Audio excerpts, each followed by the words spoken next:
बिस्मिल्लाहिर्रहमानिर्रहीम। नहीं, तुम हमारे घर में रहो। हमारा ऊपर वाला पोर्शन खाली ही होता है तो तुम्हारे लिए आसानी होगी। मैं सब मर्दों के दरमियान बैठा हुआ था जब मेरे सामने बैठे शख्स ने कहा, नहीं नहीं, कहाँ ऊपर नीचे आने जाने में खज्जल ख्वारी का सामना करोगे। तुम ऐसा करो कि हमारे यहाँ रहो। हमारा नीचे वाला पोर्शन खाली है जिसमें 2 कमरे हैं और तुम आराम और सुकून से वहां रह सकोगे। एक और आदमी ने कहा तो मैं फिर से सोचो विचार में पड़ गया। तभी एक आदमी ने कहा, 2 कमरों का क्यों, इसको एक ही कमरा काफी है और मेरे पास एक कमरा खाली है, यह आराम से वहां रह सकता है। उस तीसरे आदमी ने अपनी बात पर जोर देते हुए कहा तो मैं बौखला कर रह गया कि कोई भी मुझे अपने घर में रखने को तैयार था, बल्कि हर कोई ही मुझे अपने घर रुकने पर जोर दे रहा था, जिसकी वजह सिर्फ और सिर्फ ये थी कि मैं एक नेक, परहेजगार और ईमानदार शख्स था जिसमें किसी किस्म की कोई बुराई नहीं। और उस वक्त मुझे किराए पर एक कमरे की जरूरत थी और ये मेरी नेकनामी और परहेजगारी ही थी कि सभी लोग मुझे अपने घर का एक हिस्सा देने को तैयार थे। और अब मैं समझ नहीं पा रहा था कि मैं क्या करूं और क्या नहीं। जल्दी बताओ कि तुम मेरे घर में रहोगे। अभी मैं सोचो विचारी कर रहा था जब अचानक पहले आदमी ने फैसला कुन और हुक्मी अंदाज में कहा, जिस पर मैंने गड़बड़ा कर उसे देखा कि अब तक मैंने कोई फैसला नहीं किया था और ये लोग हथेली पर सरसों जमाने की तकदों में थे। मैंने कहा ना कि ये मेरे घर में रहेगा। दूसरे आदमी ने भड़क कर कहा तो मैंने अपना सर थाम लिया कि अभी तक मैं कोई फैसला भी नहीं कर पाया था। उसे खुद फैसला करने दो कि उसे कहाँ रहना है, ना कि उस पर अपना फैसला थोपो। मैं जो घबरा गया था, मुझे सुकून का एहसास हुआ जब मोहल्ले के मौलवी साहब ने सबको समझाते हुए मेरी मुश्किल आसान कर दी। मैं दिल ही दिल में उनका मशकूर हुआ, वरना तो सभी मुझे अपने घर ले जाने को तैयार थे।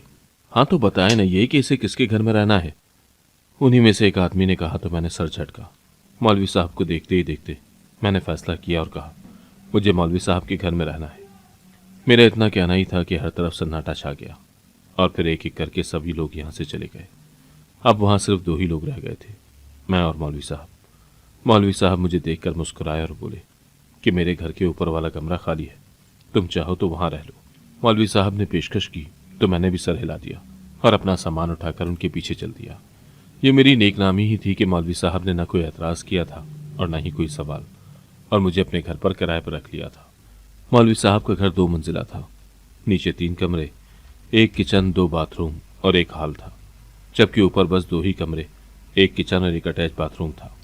अटैच बाथरूम वाला कमरा मुझे किराए पर मिल गया था, जबकि स्टोर रूम में मैंने झांक कर भी नहीं देखा था कि वहाँ क्या है, न ही मुझे ज़रूरत थी क्योंकि मेरा सामान बेहद कम था जो एक ही कमरे में पूरा आ गया था। मौलवी साहब से किराया वगैरह मैंने तय कर लिया था ताकि उन्हें यह न लगे कि मैं मुफ्त में रह रहा हूँ। सारा सामान सेट करके मैं अभी पानी पीकर बैठा ही था जब मौलवी साहब की बेटी ने कमरे के दरवाजे पर दस्तक दी। दरवाज़ा खुला हुआ था और वो दरवाजे के दहलीज पर ही खड़ी थी। जैसे ही उसने दस्तक दी, मेरी नज़रें बेअख्तियार उसकी तरफ उठी और एक लड़की को अपने सामने देखकर बेसाख्ता झुक भी गई कि मैं अपनी माँ बहन की तरह दूसरों की माँ बहन को भी अपनी ही माँ बहन समझता हूँ। जी कहिए। मैंने उसे देखे बगैर उसके आने की वजह दरियाफ्त करना चाहिए, मगर सच तो ये था कि उस लड़की का यूं मुझे अपने कमरे में आना बिल्कुल भी अच्छा नहीं लगा था। न जाने मौलवी साहब को इस बारे में पता भी था या नहीं, और अगर पता था तो अपनी बेटी को रोका क्यों नहीं, और अगर पता नहीं था तो पता चल जाने पर वो न जाने कितना गुस्सा होते। आप आज ही आए तो थक गए होंगे, इसीलिए आपके लिए खाना लाई हूँ। उसकी आवाज़ के साथ साथ मुझे उसके कदमों की आवाज़ भी करीब से सुनाई दी थी, जिसका मतलब ये था कि वो कमरे के अंदर दाखिल हो चुकी थी।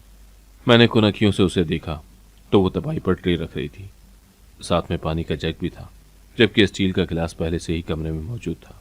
किसी और चीज़ की ज़रूरत होगी तो बिला झिझक बता दीजिएगा।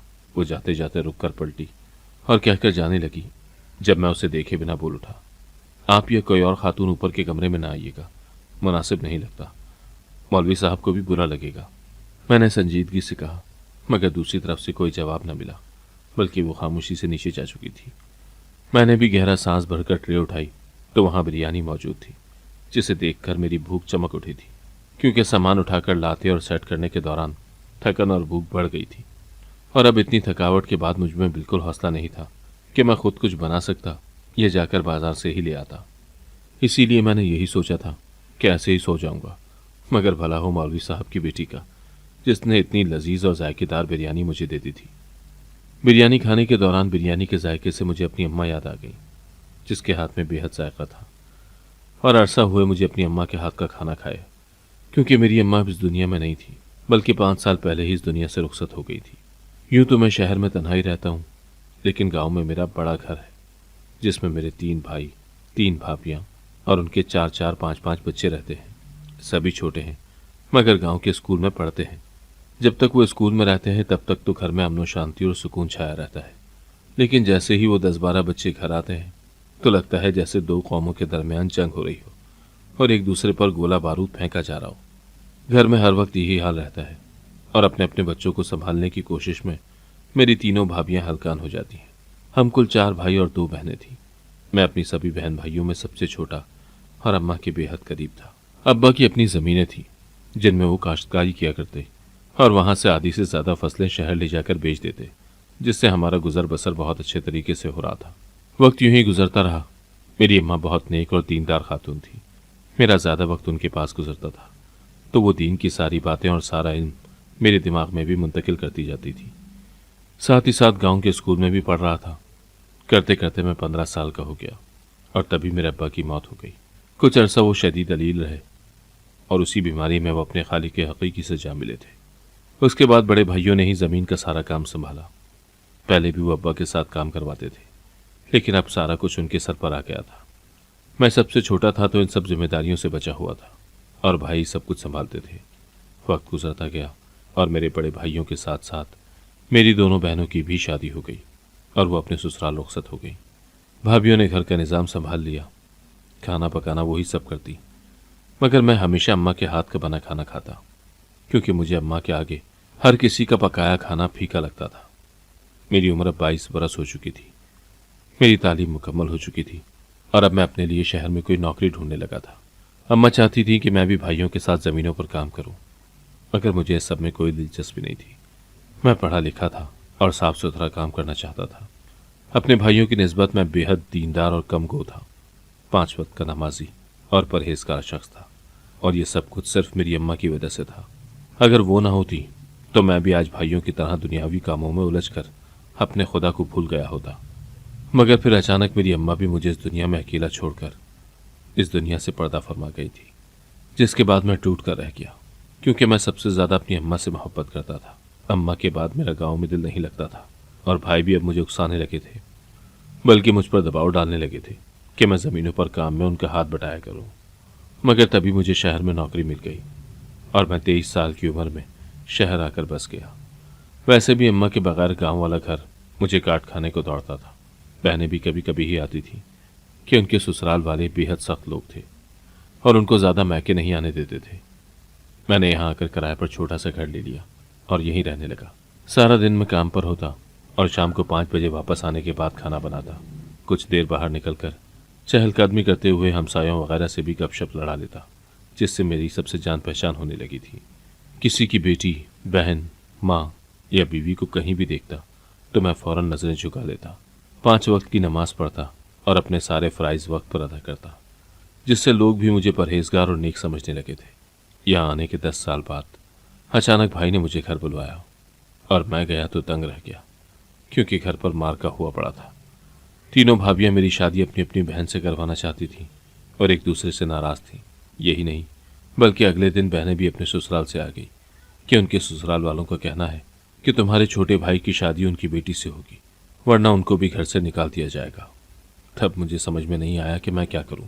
तभी मैं अगले दिन बात करने का कहकर सोने के लिए लेट गया, लेकिन सबके सोने के बाद रात के तकरीबन 1 बजे मैंने उनके नाम एक ख़त लिखा, जिसमें मैंने लिखा था कि ये मेरी ज़िंदगी है, जिसे मैं अपने तरीके से जीऊँगा। आप लोगों के लिए इसे बर्बाद नहीं कर सकता। ये खत छोड़कर मैं शहर वापस आ गया। उसके बाद क्या हुआ क्या नहीं मैं कुछ नहीं जानता, क्योंकि मैं कभी वापस गांव लौट कर ही नहीं गया था। और आज मैं 28 साल का हो चुका हूँ और इसी मोहल्ले में किराए के मकान में रहता था, जब मालिक मकान ने एक घर किसी को बेच दिया और मुझे वो मकान खाली करना पड़ा, जिस पर मुझे नया मकान ढूंढने का मसला दरपेश आया। और जब हमसायों को पता लगा तो सभी मुझे किराए पर रखने को तैयार हो गए, क्योंकि मैं एक नेक और परहेजगार शख्स था, जिससे कभी किसी को कोई भी शिकायत नहीं हुई थी। लेकिन मैंने मौलवी साहब के घर पर एक कमरा किराए पर ले लिया और वहीं आकर रहने लगा। मौलवी साहब अच्छे इंसान थे। मौलवी की एक ही बेटी थी, जिसके साथ वो यहाँ पर रहते थे, जबकि उनकी बीवी का इंतकाल हो चुका था। मौलवी साहब की बेटी नाजिया मेरे डांटने के बाद कभी भी मेरे कमरे में नहीं आई, जिस पर मैं भी पुरसुकून सा जिए चले जा रहा था। एक रात मैं अपने ऑफिस का काम करके पुरसुकून सा दरवाज़ा बंद करने ही लगा था, जब मौलवी साहब की बेटी मेरे पास आ गई, जिसे देखकर ना सिर्फ मैं परेशान हो गया बल्कि अचंभे में घिर भी गया कि रात के इस पहर वो मेरे कमरे में क्या लेने आई है, वो भी तब जब रात के 10 बज रहे हैं। वो बेहद घबराई हुई थी और मुसलसल रोती जा रही थी, मगर बिना उससे कुछ पूछे और बिना उसकी तरफ देखे मैं उसे बाहर निकालने लगा। तभी वो मेरे पैरों में गिर गई। मैं उसकी इस हरकत पर मजीद बौखला गया, मगर वो रोते हुए बोली, मेरा मौलवी बाप शैतान है, वो मुझे बेच रहा है, प्लीज़ मुझे बचा लो। मैं उसकी बात सुनकर हैरान रह गया कि वो अपने बाप के बारे में क्या कह रही है, और बाप भी वो जो मौलवी और नेक इंसान है। ये तुम क्या कह रही हो? तुम्हारा बाप ऐसा क्यों करेगा? मैंने हैरत में डूबे उससे पूछ ही लिया, मगर वो मेरी तरफ मुतवज्जा नहीं थी, बल्कि बार बार पीछे देख रही थी और मुसलसल रोती जा रही थी, जिस पर मुझे उस पर रहम आ गया कि न जाने क्या मजबूरी है उसे, जो वो यूं अपने ही बाप से छुप रही है। लेकिन मैं उसकी बात सुनकर हैरान जरूर था। जब उसने कहा था कि उसका मौलवी बाप उसे बेच रहा है, मैं उसे अपने कमरे में नहीं रख सकता था, क्योंकि मौलवी साहब अक्सर मेरे पास आते जाते रहते थे। तभी मैंने कुछ सोचकर उसे स्टोर रूम में जगह दे दी। उसे वहां छोड़कर मैं अपने कमरे में वापस आ गया और फिर पुरसुकून सा होकर सो गया।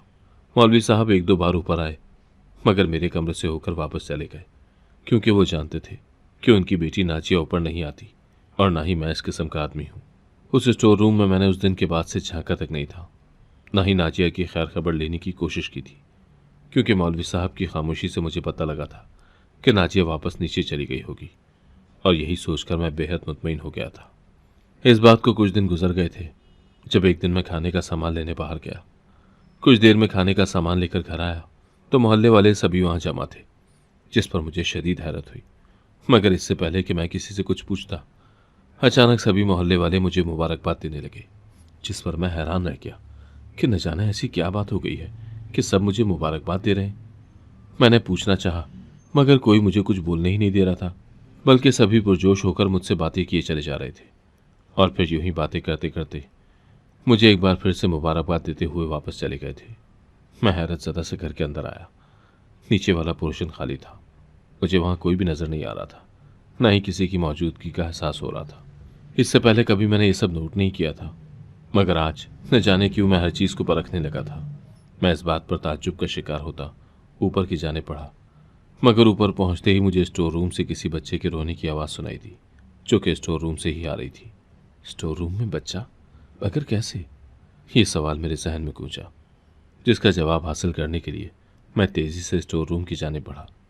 मैंने जो ही दरवाज़ा खोला तो मेरे होश उड़ गए, क्योंकि सामने मेरी तीनों भाभियां बैठी हुई थीं, और उनमें से एक की गोद में एक छोटा और नन्हा सा नौज़ायदा बच्चा था। जो किसका था मैं नहीं जानता था, लेकिन असल धचका तो मुझे मौलवी साहब की बेटी नाजिया को देखकर लगा था, जो बेड पर लेटी हुई थी, और उसके चेहरे से ऐसा लग रहा था जैसे वो बीमार हो। मुझे उसकी यहाँ मौजूदगी समझ ही नहीं आई थी, मगर अचानक मेरे जहन में झमाका सा हुआ और मुझे वो दिन याद आया जब मैंने नाजिया को स्टोर रूम में पनाह दी थी। तो क्या वो अब तक स्टोर रूम में ही रह रही थी?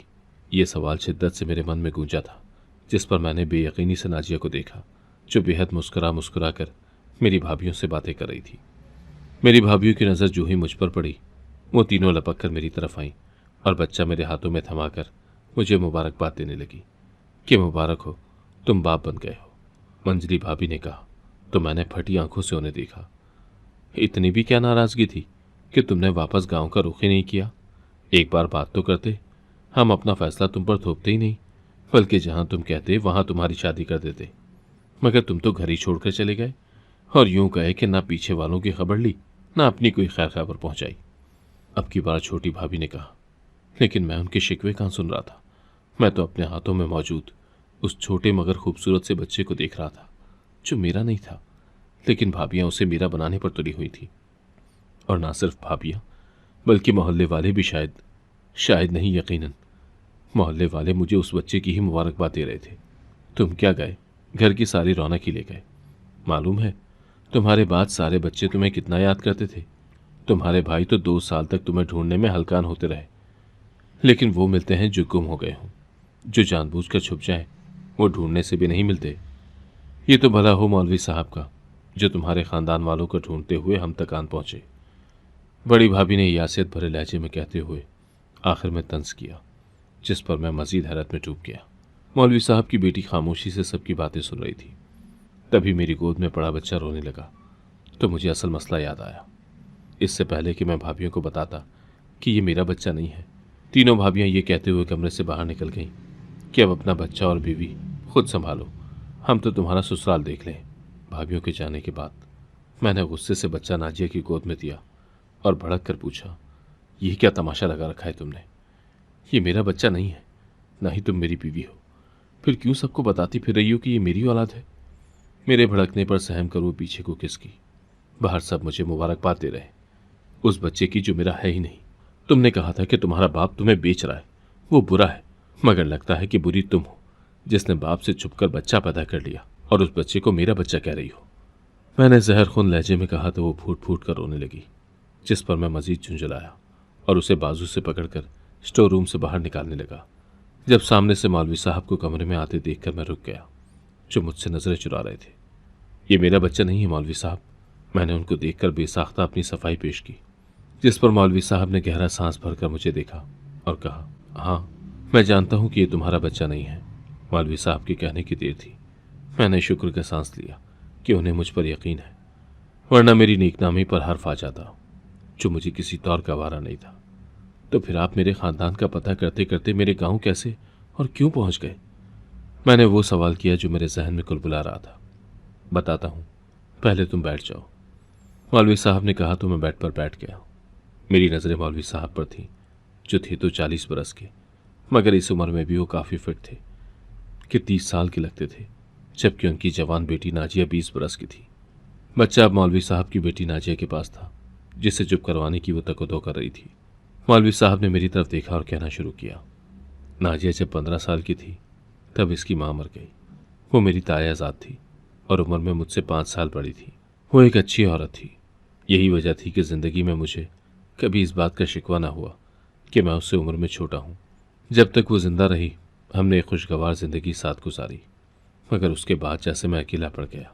अपनी बेटी नाजिया को मैंने ही संभाला और उसकी अच्छी तरबियत की, मगर मुझे बीवी की कमी महसूस होती थी, और सबसे बढ़कर एक बेटी की कमी, जो मेरे बुढ़ापे का सहारा बनता, ताकि मुझे बुढ़ापे में अपनी फिक्र ना हो। बेटी की चाह किसको नहीं होती, मुझे भी थी। और नाजिया की माँ के मरने के बाद मेरी ये फिक्र मज़ीद बढ़ गई कि नाजिया की शादी हो जाती तो मैं तो अकेला पड़ जाता। इसीलिए नाजिया की माँ के मरने के 1 साल बाद मैंने दूसरी शादी कर ली। वो भी एक अच्छी औरत थी, मगर माशरे के डर से मैं उसे यहाँ कभी बीवी की हैसियत से ना ला पाया।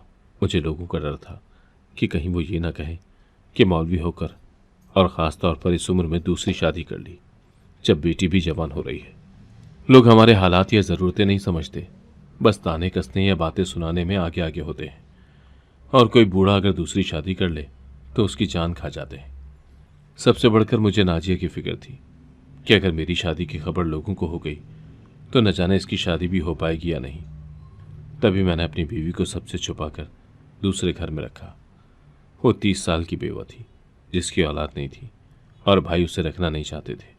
यूं मुझे और उसे एक दूसरे का सहारा मिल गया। तुम्हें अपने घर पर रखने का मकसद यही था कि तुम नेक थे और मैं तुम्हारी अपनी बेटी से शादी करवाना चाहता था। तभी मेरी बीवी हमला हो गई, और उसके साथ ही मेरी पहली बीवी की बहन का बेटा माज रोज़ घर में चक्कर लगाने लगा कि उसे नाजिया से शादी करनी है।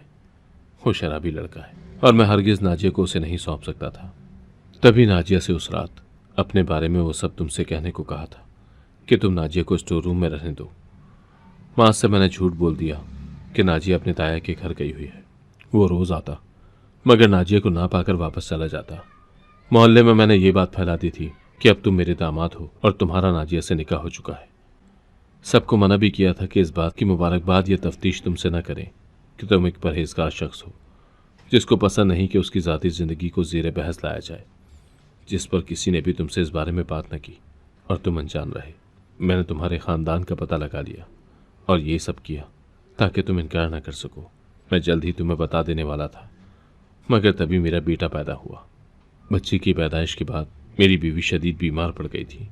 तभी वो अस्पताल में दाखिल है। बच्चे को संभालने वाला कोई नहीं था, तो मैं इसे यहाँ ले आया और आज ही तुम्हारी भाभियाँ भी आ गई, तो मुझे यही झूठ बोलना पड़ा कि ये तुम्हारा और नाजिया का बेटा है। मुझे माफ़ कर दो, अपनी गर्ज में मैंने तुम्हारा भी नहीं सोचा, मगर मैं मजबूर हो गया था। माशरे के खौफ ने मुझे ये सब करने पर मजबूर कर दिया था, वरना मैं हरगिज़ ऐसा न करता। माँ से मेरी बेटी को खतरा है, तुम मेहरबानी करके इससे शादी कर लो। मौलवी साहब बोलकर चुप हुए तो मैंने अपना सर थाम लिया कि यह इंकिशाफ मेरे दिमाग की चूलें हिलाकर रख गया था। वो मौलवी साहब का बेटा था, उनकी दूसरी बीवी से, जिसे लोग और मेरी भाभियां मेरी औलाद समझ रहे थे। नाजिया खामोशी से आंसू बहा रही थी और उसकी चुप बता रही थी कि वो ये सब पहले से जानती थी। वो पढ़ी लिखी जवान लड़की थी और खूबसूरत होने के साथ साथ बाकिरदार भी थी, जिसके किरदार में मैंने किसी किस्म का कोई झोल नहीं देखा था। मौलवी साहब अब भी मुझे उससे शादी करने का कह रहे थे, जिस पर मैंने हामी भर दी। कुछ देर बाद भाई भी वहीं आ गए थे, जिन्होंने भाभीियों की तरह मुझसे शिकवा किया, जिस पर मैंने उनसे माफ़ी मांगी तो उन्होंने बिना कुछ कहे मुझे माफ़ कर दिया, शायद इस डर से कि मैं फिर से कहीं गायब ना हो जाऊं। भाभियां वापस आकर मुझे घर चलने का बोल रही थी, जिस पर मैंने हामी भरकर उन्हें वापस भेज दिया। अगले दिन मैं मौलवी साहब और नाजिया के साथ किसी दूर दराज की मस्जिद में गया, अपने दोस्तों को गवाहों के तौर पर बुलाया और फिर नाजिया से निकाह कर लिया। निकाह के बाद मैं मौलवी साहब के बेटे अहराज और नाजिया के साथ गांव के लिए रवाना हो गया और वहीं पर जाकर रहने लगा। मौलवी साहब और उनकी जौजा के लिए छोटे से घर का इंतजाम कर लिया ताकि वो शहर से यहीं आकर रहने लगे। 1 महीने बाद मौलवी साहब की बीवी ठीक होकर घर आ गई, जो कि नफीस सी खातून थी। हमने बच्चा उनको दे दिया, लेकिन जब भाइयों और भाभियों ने पूछा तो हमने सारी सच्चाई उनको बता दी, जिस पर वो हैरान रह गए, मगर जल्दी इस हकीकत को कबूल कर लिया। मौलवी साहब ने शहर वाला घर बेचकर रकम बैंक में जमा करवा दी थी और कुछ अपने पास रख ली थी। शहर वाला घर बेचने की वाहिद सबसे बड़ी वजह यह थी कि लोग मौलवी साहब की बीवी को देखकर सवाल करते और बातें बनाते। यहाँ गांव में आकर मौलवी साहब और उनकी बीवी बेहद खुश थी, क्योंकि गांव का माहौल शहर की निस्बत बेहद पुरसुकून था। मैंने शहर की नौकरी छोड़कर भाइयों के साथ ज़मीनों का काम संभालना शुरू कर दिया था कि अब मैंने गांव में ही बाकी ज़िंदगी गुजारने का सोचा था। मौलवी साहब अब गांव के मस्जिद के कार खैर में भी हिस्सा लेने लगे थे, जबकि इस सब में मैं सबसे ज़्यादा खुश था, क्योंकि नाजिया एक बहुत अच्छी और जिम्मेदार बीवी साबित हुई थी, जो मेरा हर तरह से ख्याल रखती थी, और मुझे यकीन था कि नाजिया के संग मेरी ज़िंदगी अब खुशगवार गुजरेगी। अगर आपको आज की कहानी पसंद आई है तो वीडियो को जरूर लाइक कीजिएगा और अपने दोस्तों के साथ भी शेयर कीजिएगा। और हाँ, अगर आपने अभी तक हमारा चैनल सब्सक्राइब नहीं किया तो जरूर सब्सक्राइब करें। मिलते हैं कल एक नई और दिलचस्प कहानी के साथ। अल्लाह हाफिज।